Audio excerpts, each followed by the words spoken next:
नमस्कार दोस्तों। आपने बटरफ्लाई इफ़ेक्ट के बारे में तो सुना ही होगा।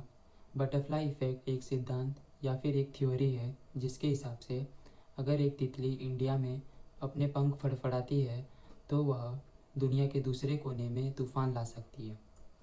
सुनने में बहुत अजीब लगता है ना, पर यह सच नहीं है। दुनिया में लाखों बटरफ्लाइज है और अगर हर बटरफ्लाई की वजह से तूफान आने लगा तो यह दुनिया कब की ख़त्म हो गई होती। असल में बटरफ्लाई इफ़ेक्ट तूफान के बारे में है ही नहीं। विकिपीडिया के डेफिनेशन के हिसाब से butterfly effect is the sensitive dependence on initial conditions in which a small change in one state of a deterministic non linear system can result in a large differences in a later stage. इसका मतलब यह है कि किसी भी बड़े non linear system में छोटे से छोटे बदलावों का बहुत ही बड़ा और जटिल परिणाम हो सकता है। यहाँ पर बड़ा सिस्टम जैसे कि वेदर पैटर्न्स, एस्ट्रॉइड्स की मूवमेंट्स या फिर ह्यूमन बिहेवियर। बटरफ्लाई इफ़ेक्ट का साइंटिफिक नाम भी है जिसे sensitive dependence on initial conditions कहते हैं, जिसका अर्थ है कि ऐसे सिस्टम्स जो कि अपने शुरुआती परिस्थितियों पर संवेदनशील तरीकों से निर्भर होते हैं। बटरफ्लाई इफ़ेक्ट की खोज आज से तकरीबन 50 साल पहले MIT के मैथमेटिशियन और मीटियोलॉजिस्ट एडवर्ड लॉरेंज ने की, जब वह अपने एक पुराने कंप्यूटर पर वेदर पैटर्न समझने की कोशिश कर रहे थे। उन्होंने मौसम को समझने के लिए एक मैथमेटिकल मॉडल निर्माण किया था जिसमें टेम्परेचर, प्रेशर, विंड वेलोसिटी जैसी मौसम से जुड़ी चीज़ें शामिल थी। एक दिन लॉरेंस अपने मॉडल से आने वाले डेटा की जांच करना चाहते थे, तो उन्होंने उस मॉडल को अपने कंप्यूटर पर चलाया और उससे आने वाले आउटपुट को रिकॉर्ड कर लिया।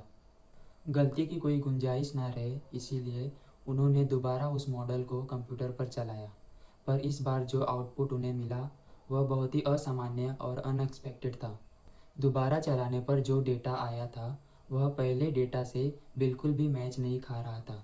अगर पहला डेटा यह बता रहा था कि आज आसमान बिल्कुल साफ रहेगा, तो वहीं दूसरा डेटा यह बता रहा था कि आज ज़ोरों की बारिश होगी। पहले तो लॉरेंस को लगा कि उनके कंप्यूटर में कुछ खराबी आ गई है, इसीलिए वह इतने अलग अलग रिजल्ट्स दिखा रहा है। पर कंप्यूटर में कोई भी खराबी नहीं थी। थोड़ी छानबीन करने के बाद उन्हें इस प्रॉब्लम का जड़ मिला और वह यह था कि उन्होंने समय बचाने के लिए कंप्यूटर में इनपुट किए जाने वाले डेटा को 6 डेसिमल पॉइंट से 3 डेसिमल पॉइंट तक राउंड ऑफ कर दिया था। इस छोटे से बदलाव की वजह से कंप्यूटर ने दो बिल्कुल ही अलग अलग मौसमों की भविष्यवाणी की। इससे लॉरेंस को एहसास हुआ कि लंबे समय तक मौसम की भविष्यवाणी करना नामुमकिन है, क्योंकि मौसम में ज़रा सा बदलाव, जैसे कि किसी तितली का पंख फड़फड़ाना, पूरे मौसम को नाटकीय तरीके से बदल सकता है। और इसी इफ़ेक्ट को लॉरेंस ने द बटरफ्लाई इफ़ेक्ट नाम दिया। इसलिए आज भी 100% सटीकता से मौसम का अनुमान लगाना मुमकिन नहीं है, क्योंकि हम प्रकृति में होने वाले हर छोटे बदलावों पर नज़र नहीं रख सकते। वैज्ञानिकों ने पाया कि ऐसे सिस्टम्स नॉन लीनियर और अनप्रेडिक्टेबल है, और ऐसे सिस्टम्स को समझने के लिए एक नए तरीके के गणित की ज़रूरत थी। और यहीं से जन्म हुआ एक नए सिद्धांत का, जिसे आज हम क्योस थ्योरी कहते हैं। मूल रूप से क्योस थ्योरी उन सिस्टम्स की स्टडी करता है जो कि अपने शुरुआती कंडीशंस यानी कि इनिशियल कंडीशंस पर बहुत ही संवेदनशील तरीके से निर्भर होते हैं। इनिशियल कंडीशंस में हल्का सा बदलाव पूरे सिस्टम को उथल पुथल कर सकता है, और ऐसे सिस्टम्स को कियोटिक सिस्टम कहा जाता है।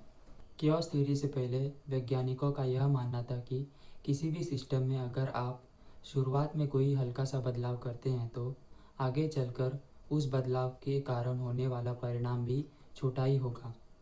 यहाँ तक कि फ्रेंच मैथमेटिशियन पियर लाप्लास का यह मानना था कि दुनिया में अनप्रेडिक्टेबिलिटी जैसी कोई भी चीज़ नहीं होती।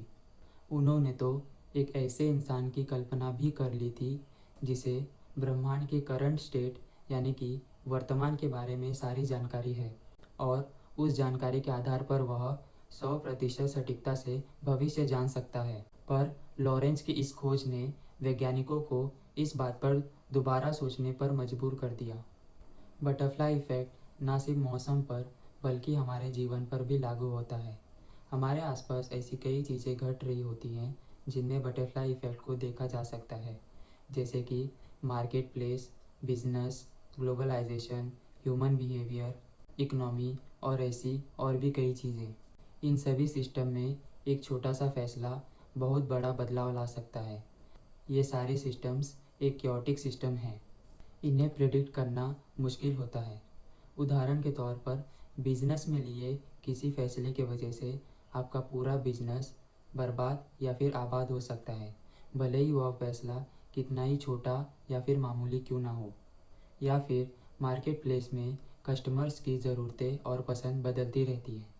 बस एक ट्रेंड आने की ज़रूरत होती है और पूरा का पूरा मार्केट उस ट्रेंड की तरफ शिफ्ट हो जाता है। इतिहास में भी ऐसी कई घटनाएं हुई है जिन्हें आज लोग बटरफ्लाई इफ़ेक्ट से जोड़कर देखते हैं, जैसे कि नागासाकी में हुआ न्यूक्लियर बॉम्ब ब्लास्ट।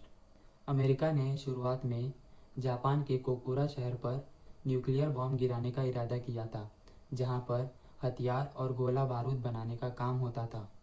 पर जिस दिन अमेरिका ने बॉम्ब गिराने की योजना बनाई, उस दिन कोकुरा शहर पर बादल छाए हुए थे, जिससे पायलटों को वह शहर ढूंढने में परेशानी हुई और वे नागासाकी को अपना निशाना बना बैठे। उस दिन अगर कोकुरा शहर पर बादल नहीं छाए हुए होते तो आज इतिहास कुछ और ही होता और यह दुनिया वैसी नहीं होती जैसे कि आज है। उस दिन से कोकुरा शहर को जापान की सबसे लकीएस्ट सिटी कहा जाने लगा। कहा जाता है कि युवा हिटलर ने 2 बार कला विद्यालय के लिए आवेदन दिया था और दोनों ही बार उसे किसी ज्यूइश प्रोफेसर ने खारिज कर दिया था। इस घटना ने युवा हिटलर के दिलो दिमाग में इतनी नफरत भर दी कि वह आगे चलकर वर्ल्ड वॉर 2 का कारण बन गई।